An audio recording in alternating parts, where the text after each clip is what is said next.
today. We're going to build a chatbot, but we're going to use NAN to build a chatbot because Mario, you're going to introduce us to a vector database. That's what we're going to try to build out. We're going to try to explain to you guys why these are important and why this will be a little bit different than a normal kind of chatbot that you can build in HighLevel. This is going to be a little bit advanced because I was trying to tell Mario, we need to build a vector database chatbot that my grandmother can build, and Mario says no. That is not possible because vector databases are kind of hard and we might lose some people today on the call. But again, one of our friends who actually watches the show goes, hey man, it's awesome. We love the content. I always need to watch the replay. So watch the replay if you get lost, because then it becomes a nice valuable thing for the channels. And more importantly than anything else, yeah, somebody says, I need an explanation of NAN like I'm a 5-year-old. You know what? Me too. But that's what we're going to try to build out. We're going to try to explain to you guys why these are important and why this will be a little bit different than a normal kind of chatbot that you can build in HighLevel. So the chatbots in HighLevel can handle a little bit of a database. They have, pretty good logic, but they're incredibly limited on how much memory they can have. And then more importantly, how quickly it's fetching the memory and how it's interacting with it. So when you go into like a vector database, it becomes a little bit different. So Mario, give me your thoughts on this. I guess, what do you want it to do, Nuno? Like in terms of like chatting with somebody, do you want it to retrieve information? Do you want it to what kind of information do you want it to retrieve? Well, let's think about like a pretty use case, right? We know a lot of creators. We know a lot of people that have a lot of YouTube channels and a lot of information out there. So for instance, we can easily take my channel, and I think you've done it already, you told me that, and make like a mini chatbot Nuno that has all my YouTube information that basically can answer questions for pretty much anybody just by chatting with it. So having a little mini Nuno in your pocket and doing something similar to that fashion. Cool. So what I'm going to do today is I am going to use a database called Supabase, and I am going to use a platform called NAN. And let me go ahead and get in and share my screen. So while Mario's doing that, let me kind of go over what NAN is for anybody that's missed. Now, mind you, we have a crap ton of videos at this point now, big 4 long, beautiful videos that, 1, explain what NAN is, 2, how to install it for yourself, and then all the different things we're able to do with it. But NAN, think of it like a third-party software that can communicate with other software, but that we're able to use AI to basically add things to it and so forth. And that's kind of what we're going to go over. So what you see in front of you is NAN. It happens to be a platform that Mario and I actually love to handle. And for anybody that missed it before, remember, Mario does an installation of this, like a self-service installation for this. And I think if you click on this barcode at any point in time, this is Mario's little gimmick here. He loves when I pop that up for him. But basically, if you want one of these instances built up for you, he's so funny. Well, if you scan that, Mario will make an appointment for you and he can get all this set up for you for whatever price he charges. But basically, this is what you're looking at. And what we're going to do today is, again, we're going to be building a database that's going to have my videos all on it that people can interact and basically get all my knowledge in those videos, pull them out, and basically use it to answer any questions. So having like a little mini Nuno in your pocket. So yeah, I'll kind of shut up now and let Mario explain. Yeah, absolutely. So what I've done now is I'm going to go ahead and create a new project. I'm going to launch in this platform called Supabase. So Supabase, we're going to try and use, I've never done a Supabase vector database before, but we're going to shoot for it. So in the Supabase database, we have some different options. So let's figure out how to create a Supabase vector database. Actually, I can help with this because believe it or not, I actually created one the other day. So believe it or not, you actually have to go into the NAN help docs because it has a code that allows you to create a vector database in there. So if you go in there and you ask for the credentials, actually go back to the NAN instance real quick. And this will actually be good because this is the way to do it in there. If you go ahead and if you do vector database just like that, go to the docs link on the top right-hand side. And in here, what's really cool about NAN is it's going to give us the code to give to Supabase to help us create the actual vector database. And I think it's right there. Quick start for setting up your vector store. And this is the code that we're going to run in SQL to make that database. Cool. So this is actually more complicated. I kind of try to tell you, but it's actually not, because so basically what he's doing now is he's going inside of the actual Supabase.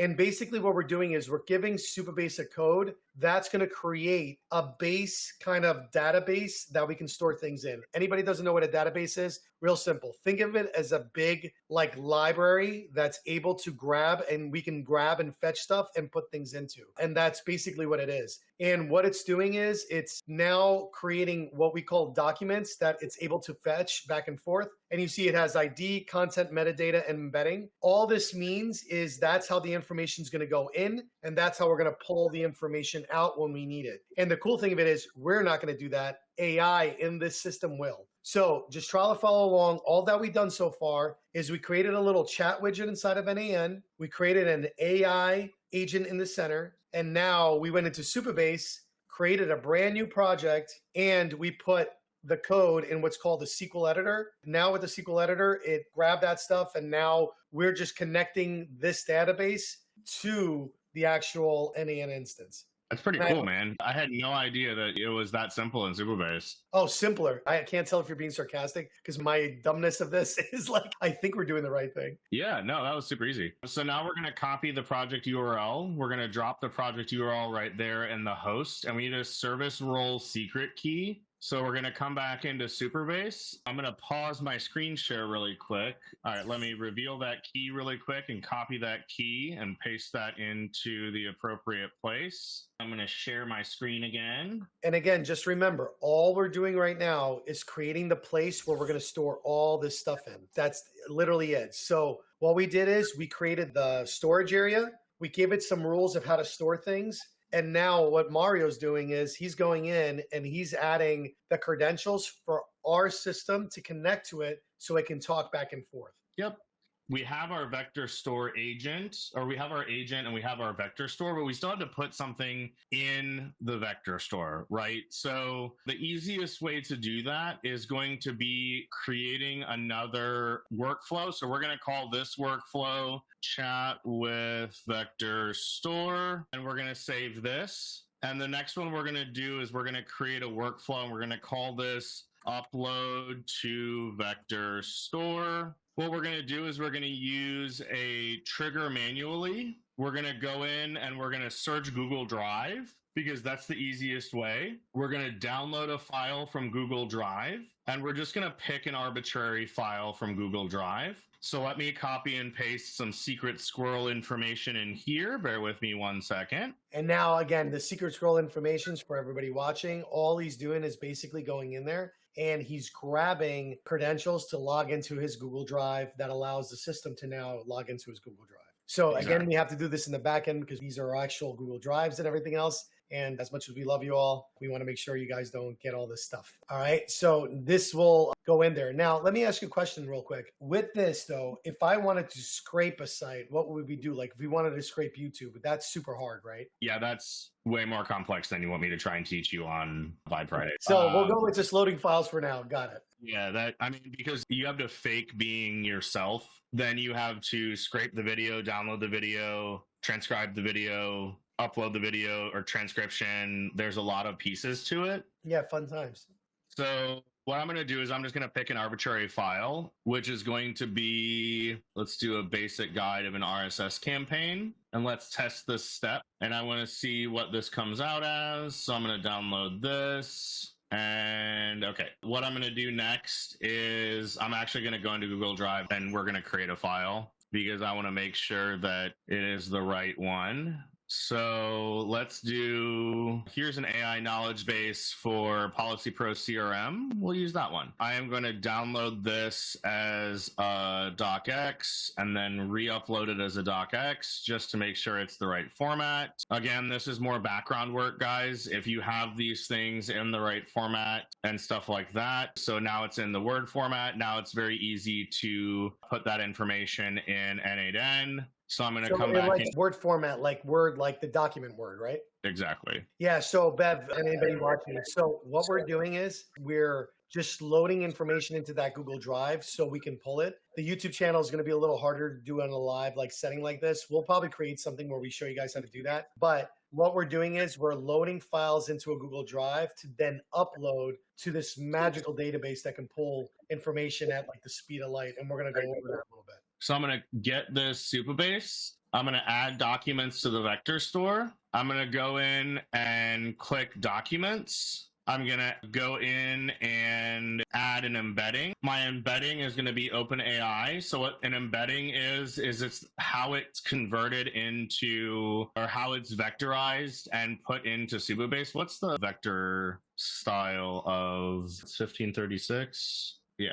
So we are going to go here and change the dimensions to 1536. We are going to go back into our Supabase loader, go into our document loader, use the default document loader, select binary, and we are going to load all input data. We're going to put a text splitter in. We're going to splitter and break apart so it stays in the size, right?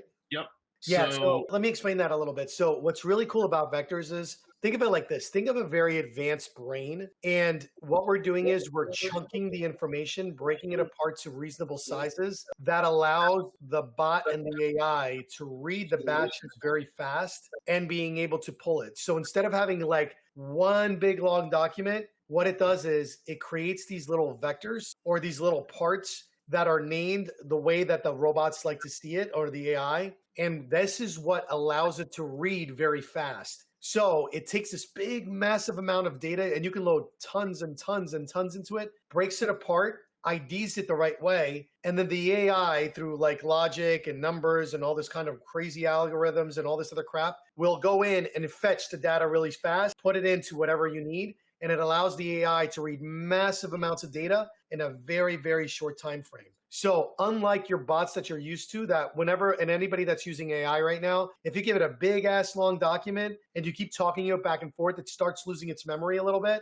That's because the amount of tokens you used happens to be a lot. With vector databases, you don't have to worry about that because all the memory and tokens are stored. Well, not tokens, but that big vastness is gone, and it just grabs what it needs and brings it back without requiring a lot of like tokens and space and all that. So that's why vector databases, or vectorizing things, is taking a big ass thing and making it into little tiny parts that the robots like to work with, making it faster and more reliable, and more important, like just being able to grab it and interact with it in a much larger capacity. I hope that makes a lot of sense to a lot of people. Yeah, I think that makes a lot of sense. So next up, we are going to go back into our vectorization setup. And we have our document loader, our text splitter, our embeddings generator, and we're just going to hit test workflow. And what that's going to do is it's going to vectorize it and give us a page content. We have 7 splits of that page. So now we've uploaded that document into our vector store. So Jerry asked a really good question. Should we be using RAG on a short document like this? That's a great question. So it's not about using RAG on this only one document. It's the fact that now I can load thousands of documents and this will be part of it. We're just using this as an example. So when you're building what we call, this is a RAG system, why we're doing that is we're just setting up the format to allow us to load files into the vector database, which is the RAG, and then being able to pull. So yeah, on a short document like this makes no sense, but it's one of thousands in the future, right? Because when we build a RAG system, the goal is to fill it with as much stuff as we want and need and we feel that is necessary, and then access that without any kind of limitations. So you can store a lot in a vector database, more so than any others, because again, it just breaks it down and chunks it. Actually, can you do me a favor real quick, Mario? Can you actually go into Supabase, because now it'll show the data in there. Look how the data is inside the actual database. This is really cool. It's somewhere in there, but regardless of which, I wanted to show you what it looks like so you guys can see. It's so cool. It's like, you see this database? Yeah, there it is. You see how it's all broken down? It's all broken down into like the little chunks. See, remember Mario said it took all this information, broken down into all these chunks, and now it broke it down into 7 chunks, and all those 7 chunks have an ID that the AI is going to use to fetch. It has the general context of whatever was located in there. And if you look at the metadata and the embedding, this is all the weird, cool, super computer code that I don't even know how to, this is like, it's all broken down in JSON, so it's easy to fetch. And it has coordinates of where the data is located in the vector. So if you think of vector databases, I know this is super geeking out, but just so you guys understand it, think of it as a big like universe. And now those numbers in the embedding are the actual coordinates of where the data is located. So as you get bigger and bigger, you're just going to get a lot more coordinates in there, but that's how it finds it. And it's Supabase, a free tool. It's got a free tier, but it runs out very quickly. But vector databases, believe it or not, do not store a lot of memory. So you can get away with quite a bit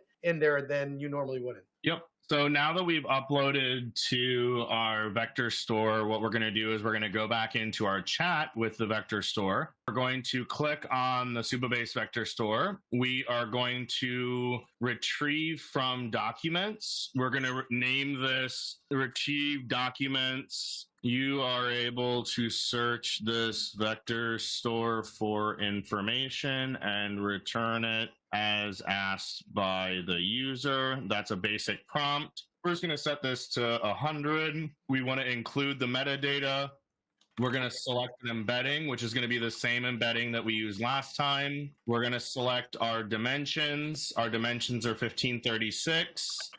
We're going to go back into that vector store. We are going to grab the agent. We are going to make sure that all this is correct. We have to select our chat model. Our chat model, we're going to select from OpenAI. We use GPT-4o Mini because that's a cheap one. We have some information in here. We don't really need to do much with the information in here. But basically what we're going to do is I'm going to hit auto align on this. I'm going to add some memory to it. We're going to do a basic simple memory of a context window of 10. What that means is how many chats. 1536 Bev is just the dimension of what Supabase uses. I use larger dimensions typically, but I'm also storing much larger documents in single vector points. So it really just depends on your use case. ChatGPT does a really good job of recommending what size embeddings to use. So just consult with ChatGPT, tell it what you're doing, and it will actually give you the information you need to do it. In here, in our AI agent, I'm going to go into that chat model again, make sure we're all good there. I've got my prompt, my user prompt right there. I don't need to worry about my system message, and let's hit chat.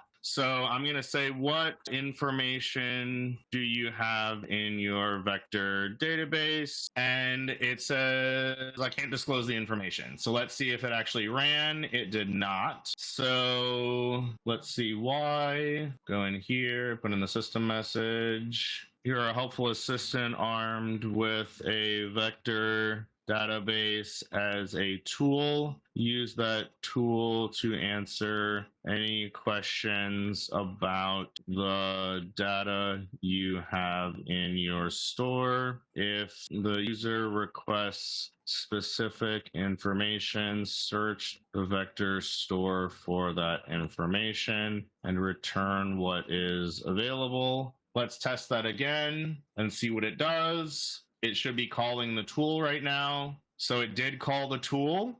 It says the information available in the vector database primarily aimed at veterans and their families. Here are some key points. So we've officially made something that is capable of chatting with a vector database. So now I can say, what are the options for post-death?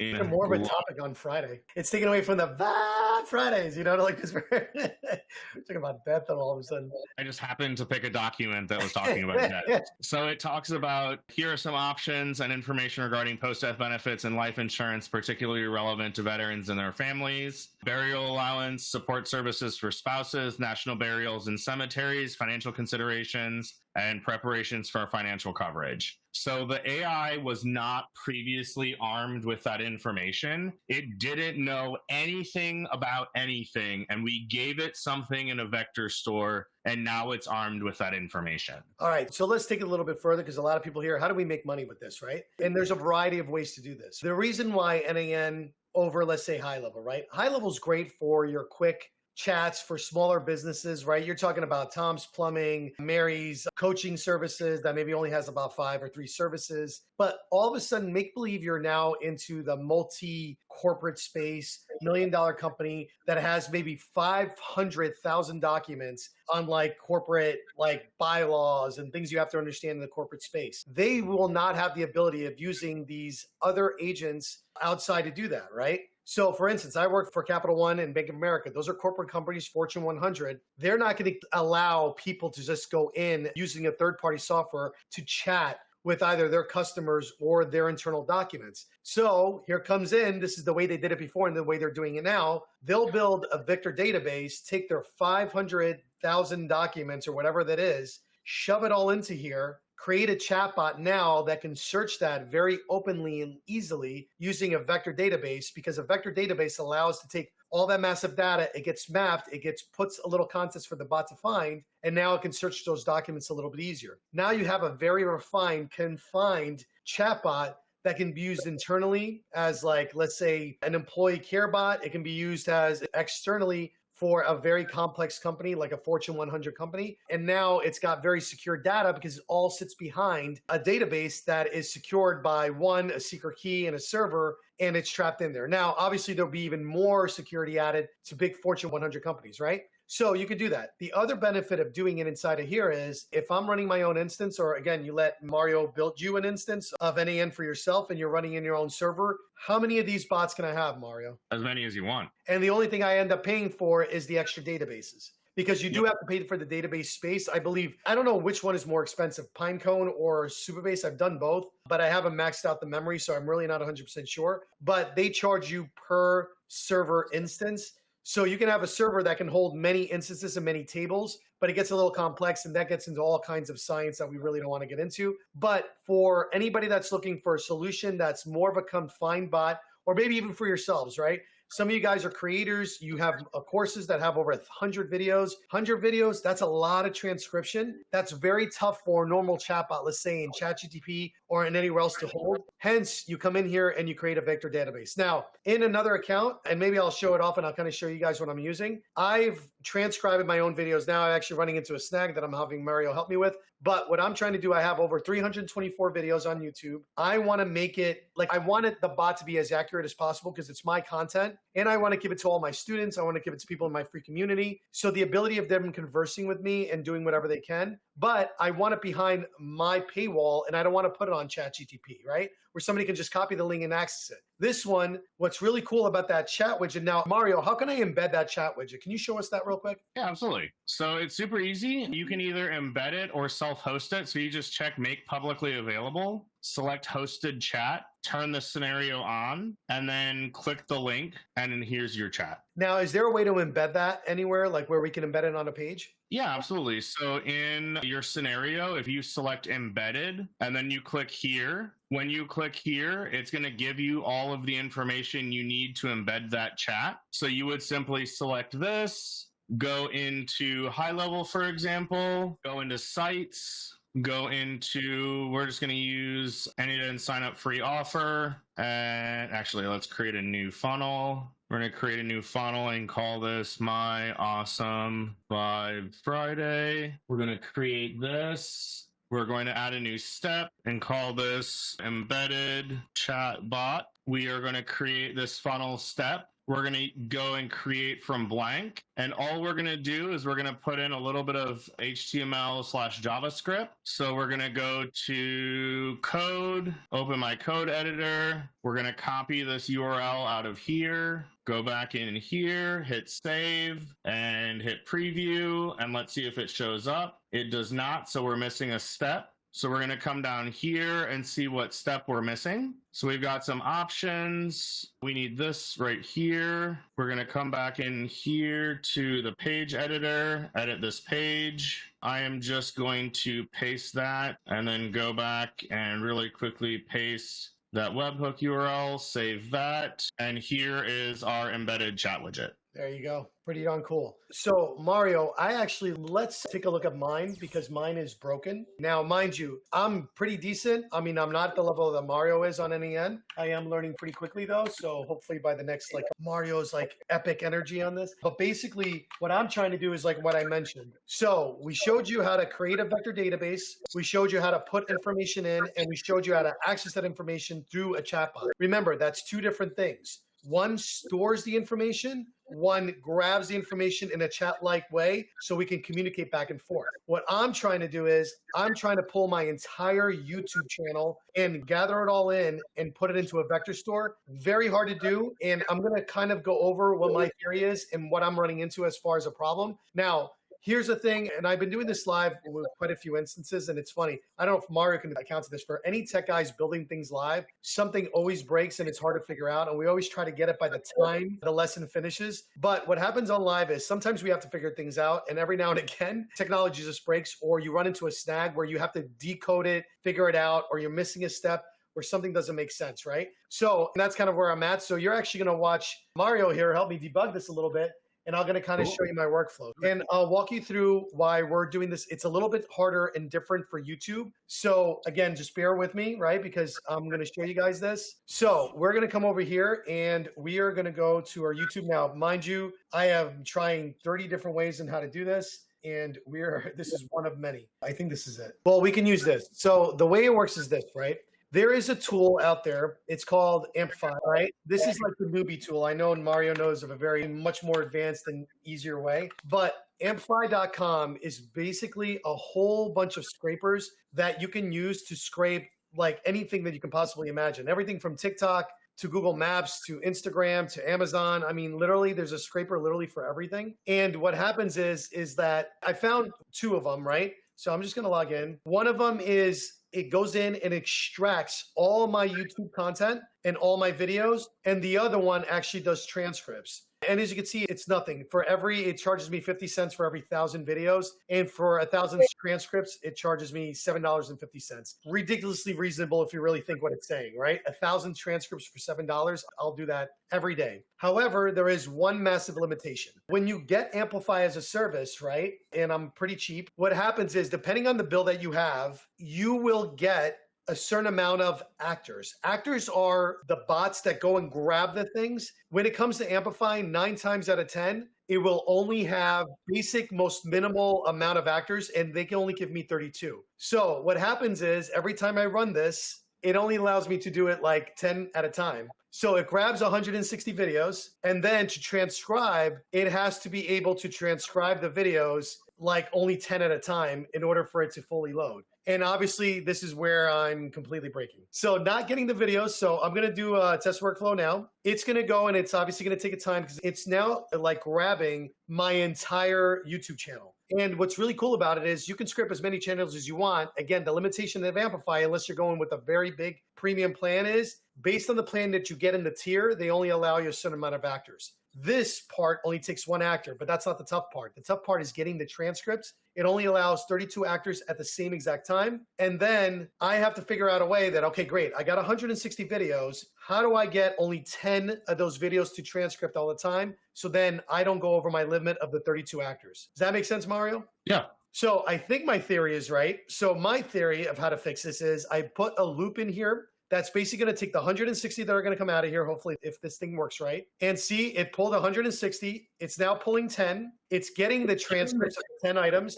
It's going to code them. It's going to take all those transcripts, put it in a format like you saw Mario, right? I have to take that format that comes in the transcripts, and I have to put it in a way that we're able to upload to the vector store. In this case, I'm using Pinecone. In the previous one, we did Supabase.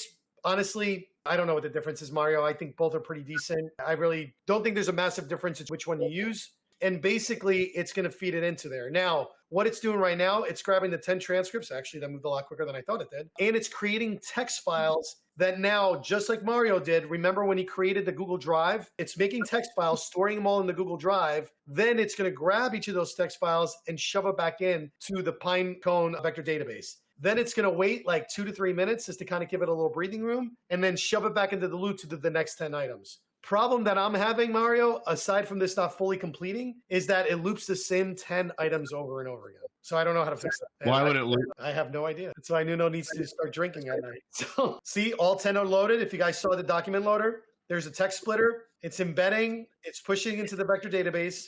And if I did this right, there's the wait. It's going to loop over. 606 items, meaning that's how many chunks it took. Remember when we were loading Mario's, it only broke it into 7. This broke it into 606. It's a little bit smaller of a vector database. It doesn't hold 1536. I think the max it holds is like 1048 or some weird number. Yeah, I mean, you can increase the size. I use Qdrant, which has a free tier, but it's a little bit less friendly on the UI side. Why the long wait step in here? I just figured it needed the breathing room, but that was Nuno's like, I don't know what I'm doing. So, and then how would I know that it's done? Like, does this sound correct? Is right after it's finished with the 606, bringing it over here is the proper way? Yeah. And then Yeah. will it keep going until the loop is done? And then what happens? It just ends? Or do I have to have a step where it says if loop is done? No, it automatically ends. So you're telling me I don't need a wait step? No.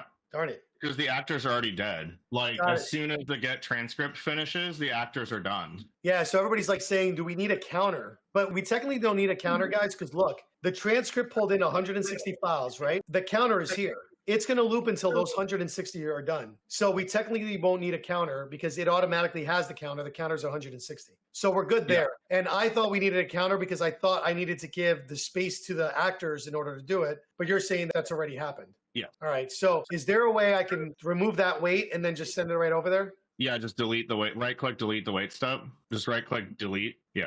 Cool. And how can I validate that it's not the same 10 files? Is there a way to check that without breaking all this while it's going? It's impossible for it to be the same 10 files. Oh, okay. That's a good reason. Because what it does is the 160 files are a collection of objects, and it parses through the collection in sequence and strips down 10 at a time in this case and pulls them out. It will never be the same 10 over and over again unless your scenario is just royally screwed up. Hit the little broom icon at the bottom.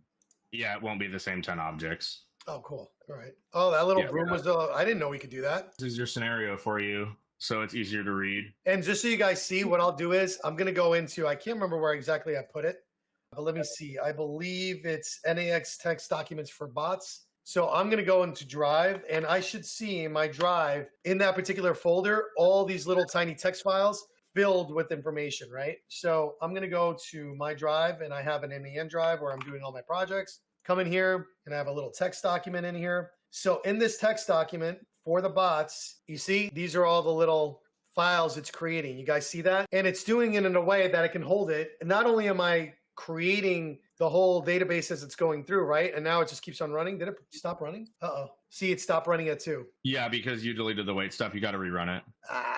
Well, no, it's still running. Hit hide. Oh, it is. Doesn't look like moving, though. All right, try hitting stop and rerun this. Yeah, Nuno broke it. Well, yeah, because I see the whole thing in here. Version of N8N, or... Yeah, I have to do the updates. That may be part of your problem. Go ahead and rerun it. It may be that your server is too short or too small memory-wise. Oh, no, it's mid-tier. It's got like 4 gigabytes, and yeah, it's pretty big. Okay. Try hitting test workflow again. See if it does it without the wait step. It should be pretty fast. Cool. So you guys are seeing it. Is the wait needed for... No, so Bev, to answer that, I put the wait in there because I personally thought we needed a wait step to go in while this is all building, but Mario's telling me not, and that's the case. I'm wondering, is there any way that we can do like an internal notification or something that when... Oh, shoot. No, don't do that. That maybe we can run this, like when it's done, it can just notify me? Yeah, just do a do nothing step. Hit do nothing. Type do nothing. Do nothing. And then, yeah, link that. Yeah, there you go. Now move that forward. There you go. That, well, it's not going to notify you, but it's not going to do anything when it happens. If the scenario fails again at 2, that's because your server is running out of memory. Okay. I can pull it up and you can take a look at it. So Listio. So Listio, if you guys want to know how to self-host, I showed you how to do it in here, but also you can totally do it on your own. I have a video on the YouTube channel on how to self-host in Listio. And there's also an SOP. And Mario has a service where he has it. See, Mario, I got like 3C4G and 80 gigabytes of storage. I think it's because, like what you said, I think it's because we stopped it and then we had to change the loop over. Yeah, here it goes now. We'll know right away as long as it goes through. But what's cool is now that I got this figured out, and I see, and again, it wasn't even a mistake. I just put the wait time and probably was doing something stupid in the meantime there. But what's really cool about it is my goal is to create a whole mess of coaches that I can personally access, like my favorite coaches of all time. And basically, if they have a YouTube channel, I'll scrape the YouTube channel and put a little coach in my pocket and then just engage with that coach as I'm doing whatever it is, or I need a think partner or whatever it is. And my goal is to create like literally my little personal private library of coaches that I can just go in there and ask advice on and basically have it done. So that's my goal of what I'm trying to do. Plus, as I mentioned, this database will be an interactive chat that will be only inside my free group where people can access this bot, but it'll be embedded behind a paywall that people will then have to access Encounter in. And then people can talk to me and do whatever and figure it out. And then in the agent that talks to it, I can put a little bit of my personality into the system message when they start engaging the bot. So that's going to be the overall goal of what we're trying to do. But anybody that's wishing on tap, there's about 20 for you guys watching. Any questions on anything that we covered? So we showed you basically like it's the same setup, literally the same exact setup, where now we're pulling from YouTube. We're using Apify in order to do that. Now, as long as this thing gets back, now we know it's working the third time. Oh yeah, see, now it worked. You're right. That was it. It was just because we stopped the loop, Mario. That's all it was. So it looks like it's crashing. Cool. So I hope this was helpful because, again, you guys are getting first dibs on what to use with NAN, how this works in the marketing world, how you can make money off of it. And then more importantly, you saw a very simplistic way that you can just load any kind of documents into it. You also saw a different way where now you can add video YouTubes into it and you can scrape content. You can do all kinds of stuff. And I know a lot of people that are using it not only to scrape websites, they're using it to scrape knowledge bases, big documents. You saw how we upload all the documents and push them all in. So there's a lot of things that you can do here. It's always available on YouTube for anybody that's asking. All of our videos, both in Mario's and my channels, there's a Vibe Friday section that's usually in the live section in YouTube. You're able to watch all the replays. So if I'm brokering services and have names in database, none would be able to access those names. None should sell those names. Don't know what you mean by that, Bev, so you can clear that up. If you're talking about if you're putting things in a database and it's got names, you got to clean that data before you put it in because that won't matter. The bot will hallucinate and will give that information up. So you have to definitely clean the data you don't want in the database before you put it in. That was even like that when I was working at the big corporations. We're very big about like removing names and, you know, getting all that stuff out before they put it in a big vector database. So yeah, you kind of want to clean all that data if it has names and personal things in there, especially for HIPAA reasons. I know you work in the medical space, but again, if it's a patient database, and it's meant for patient research and doing whatever they need to do, then you can possibly put that on there. And as long as you put it behind a secure HIPAA server, which I believe Supabase and Pineco both offer, but I think there's extra security settings that you got to look into. It is definitely a possibility. Cool. Yeah, so here's a good one for you. All Square Roofing, I don't know what your name is, but is asking, sounds good. NAN is good stuff. I found self-hosting limited a bit, but it's great. Mario, speak on that. Self-hosting is not limited. If anything, it opens up a can of a massive work. Yeah. Self-hosting is the opposite of limited. It has way more features than the premium version does. And for what you pay for the premium version, if you subscribe to their startup plan for like $200 a month, which is dirt cheap compared to what you pay Make and Zapier, you get all their enterprise features, which really expands the can of worms. But yeah, no, self-hosted is not limited at all. I mean, I use a self-hosted server. I scaled it up. I've got 42 micro N8N instances connected to one main N8N instance. I process about 1.5 to 2 million operations a day at this point, all of them running through OpenAI and a variety of other services. I mean, the self-hosting is the opposite of limited. So like I said, Mario runs it off of DigitalOcean. I run it off of Illistio, and I barely knew what I was doing when I was setting it up. So I got to be honest, it's like if you want the unlimited version of that, Mario's got that service that I told you about that I'm probably going to jump over as soon as I can get all my instances reconnected. I'm just being lazy about it, but you know, I guess I'm just being lazy about it. There's no real reason why I wouldn't do that. But again, don't feel compelled. I got to be honest, the self-hosting is great. I think I pay a total of $40. And as you can see, look at all my instances. I have a lot of bots running myself. I'm not at the level of like Mario is, but it's slowly building to that. And I'm starting to create a lot of recipes for it. So again, if you haven't been doing it, make sure you do, but that's how it is. How many users are allowed to work with the collab on your workflows? That's a good question. How many users can actually be in your N8N instance? So on the free version, you can only have one admin and everyone else is members with personal workspaces. But because I'm on the startup plan / enterprise version, I can have unlimited users, unlimited executions, and 200 workflows.